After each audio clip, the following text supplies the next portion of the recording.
플레이스테이션으로 발매된 제4차 슈퍼로봇 대전 S의 판매량, 출하량도 아니고 판매량은 무려 48만 장이었습니다. 이는 반프레스토에게 상당히 고무적인 일이었죠. 원작도 출하량이 38만 정도인데 리메이크만으로 48만 장을 팔았으며 각종 잡지는 온갖 극찬을 보냈습니다. 그러니 반프레스토가 차기작을 플스로 내는 건 당연했겠죠. 원래 슈퍼로봇 대전은 4차를 마지막으로 끝낼 예정이었다가 개발 도중에 계속 발매하기로 방침을 바꾼 건데 개발 도중에 이런 혼란이 이어지는 바람에 스토리인 4차에서 깔끔하게 완결되었죠. 그래서 DC 전쟁이 아닌 새로운 시리즈를 만들자는 취지로 새로운 작품은 새로운 로봇대전 란 뜻을 지닌 신 슈퍼 로봇대전으로 정해집니다. 라는 건 표면상으로 밝혀진 비화하고 저는 다른 의도가 있었다고 봐요. 이 작품이 기획될 때 반프레스토는 윙키소프트가 제작하는 슈퍼 패미컴 신작 신슈퍼보다 약 9개월 정도 먼저 발매되었던 마장기신을 제작하고 있던지라 업계 강자 닌텐도의 눈치를 많이 봐야 하는 상황이었는데 이런 상황에서 5차라는 이름을 써버리면 슈퍼 패미컴 시리즈를 플레이스테이션으로 옮겨오린 셈이니 닌텐도가 곱게 보지 않았겠죠? 그리고 DC 전쟁 시리즈는 4차와 4차 S만 히트한 상황인지라 굳이 5차라는 이름을 고집할 필요도 없다는 복합적인 사정도 작용했을 것으로 보입니다. 전작의 명성을 빌릴 이유가 없었던 것이죠. 그래서 반프레스토는 라기아스를 배경으로 한 마장기신 그리고 완벽히 새로운 시나리오인 신슈퍼를 추진한 게 아닐까 생각합니다.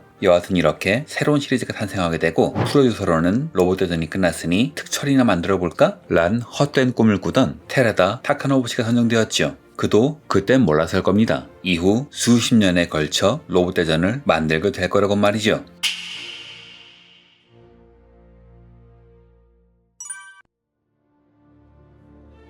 새로운 기획은 더할 나위 없이 훌륭해 보였습니다. 전작이 큰 힘을 못 썼다는 것은 테라다 씨에겐 오히려 득이 되었죠. 만약 지파 씨가 담당한 DC 전쟁 시리즈 2차, 3차, 4차가 엄청나게 잘 팔렸다면 테라다 씨는 상세의 지시로 인해 전작과 비슷한 것만 만들어야 했겠지만 그게 아니기 때문에 새로운 기획을 뜻대로 진행하기 쉬웠겠죠. 실제로 이 작품은 다른 작품의 기록 시스템이 아니라 전이 시스템을 쓴다던가 SD 사이즈가 아닌 리얼 사이즈의 로봇이 등장했으며 기존엔 등장하지 못했던 볼테스5 같은 작품이 나오는 등 전작과 다른 것을 만들자라는 의욕이 엄청난 작품이었어요. 하지만 이 새로운 희망은 지금 돌아보면 온갖 위험 요소를 다 끌어안고 있었죠. 4차 S라는 작품을 잘 살펴보면 이 작품의 방향성도 잘 보입니다. 4차 S가 극찬을 받았던 이유는 성우의 추가 덕분이었거든요. 그것 하나만으로 몰입감이 높아진다는 잡지의 리뷰가 많았으니 새 작품은 반드시 성우를 투입해야 했습니다. 그러니 78명이라는 전대 미문의 규모, 심지어 업계 탑 클래스들이 우글거리는 말도 안 되는 캐스팅을 진행할 수밖에 없었죠.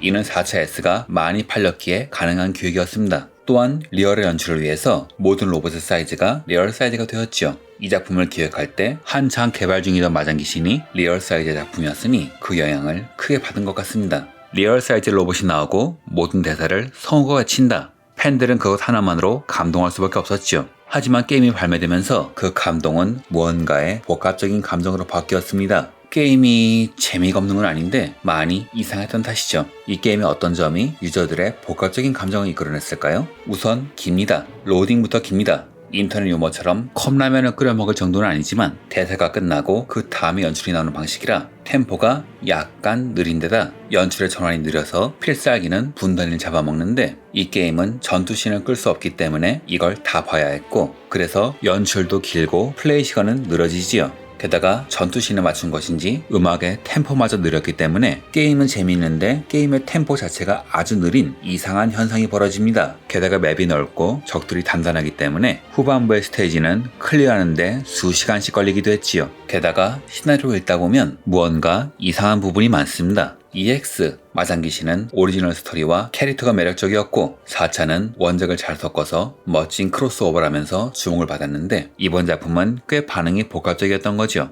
저보고 평가를 해보라고 하면 이후의 슈퍼로봇 대전과도 이전의 슈퍼로봇 대전과도 무언가 다르다? 당시엔 그냥 재미있겠지만 지금 와서 신슈퍼의 여러가지 정보를 돌아보면 이 작품은 처음부터 불안 요소가 아주 많았습니다. 제가 생각한 이 게임의 불안 요소는 무엇이냐? 첫 번째 불안 요소는 개발진의 구성이 아닐까? 라고 생각합니다. 이 작품의 프로듀서는 4차 S의 히트를 견인한 테라다 타카노부시였습니다. 그는 슈퍼로봇 대전의 프로듀서로 아주 유명한 사람이지만 당시엔 그저 따끈따끈한 신참을 부과했어요. 그가 맡았던 제2차 슈퍼로봇 대전 G 그리고 4차에서는 기존 작품의 이 시작입니다. 어드바이저를 제외하고 보면 2차 스태프는 테라다 씨를 포함하여 단 6명, 4차에서는 15명에 불과한데 이 중 1명이 데모 영상, 4명은 CG를 담당하고 있었죠. 테라다 씨의 기존 작품은 사실상 리메이크이 시작이었기 때문에 굳이 다수의 스태프가 필요 없었을 뿐더러 큰 주기는 원작의 프로듀서인 지파 씨가 다 세워놨으니 테라다 씨는 이 작품을 컨설팅하는 컨설턴트로서의 역할만 하면 됐습니다. 하지만 신슈퍼는 사정이 다르죠. 스태프는 34명을 가뿐하게 넘어가는 데다 음악가 원화는 아예 외주사에 위탁했습니다. 게다가 성우도 있었죠. 테라다 씨 역할은 아주 커졌습니다. 음악 제작의 아츠 프로, 로봇 원화의 레이업, 그리고 수십 명에 달하는 성우의 소속사와 상의하여 녹음 스케줄까지 관리해야 했으며 그 성우들에게 일일이 연기 지도까지 했다고 합니다. 아예 신작일 경우 캐스팅할 배역이 이렇게 많으면 일반적인 경우에는 1개에서 2개 정도의 소속사의 성우들로만 채우지만 이건 엄연히 원작이 존재하는 작품이니 그런 식으로 일을 할 수가 없었죠. 게다가 캐스팅이 끝이 아닙니다. 연기 지도를 해야 하죠. 처음에 원작이 있는데 무슨 연기 지도인가 라고 생각했는데 나중에 알고 보니 원작 애니메이션과 게임은 템포가 다르기 때문에 원작과는 다른 템포로 연기해야 한다더군요. 게다가 일부 성우는 원작 캐릭터의 톤을 까먹어버린 경우도 있다고 합니다.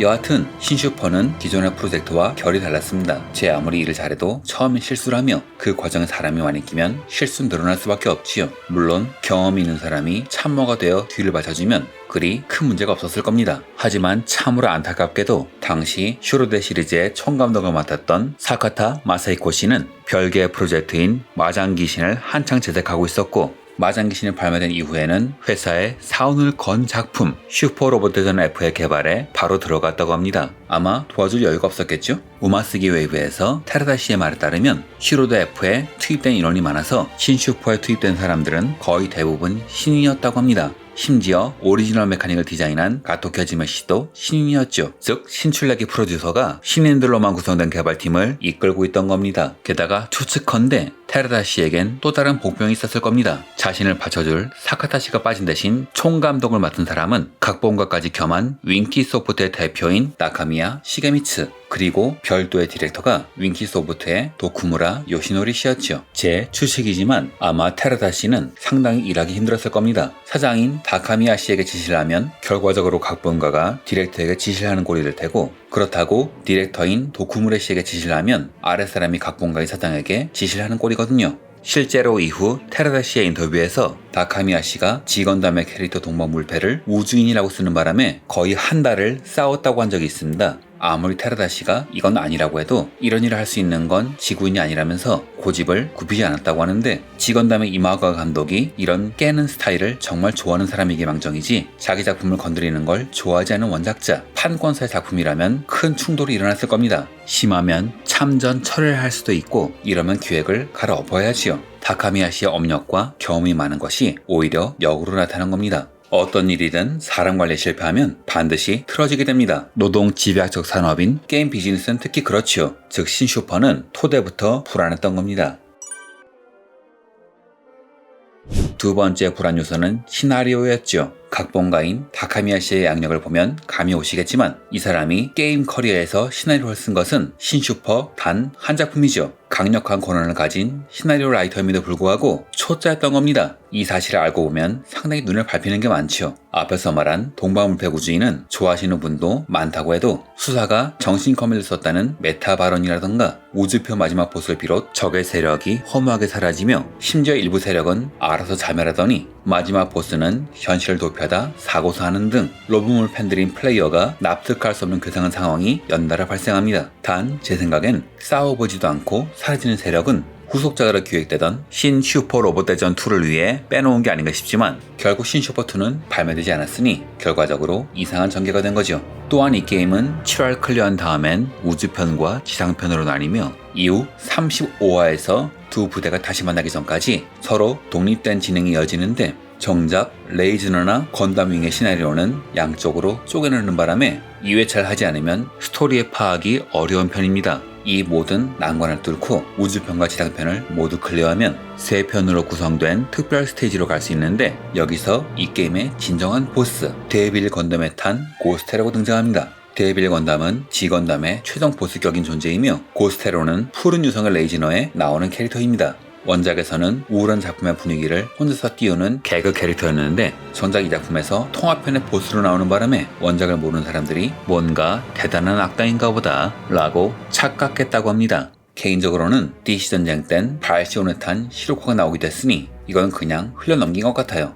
여하튼 전작들인 4차 마장귀신과 비교할 때 몰입하기 어려운 시나리오였으며 정황상 이는 테라다시가 통제하기 아주 어려웠을 겁니다.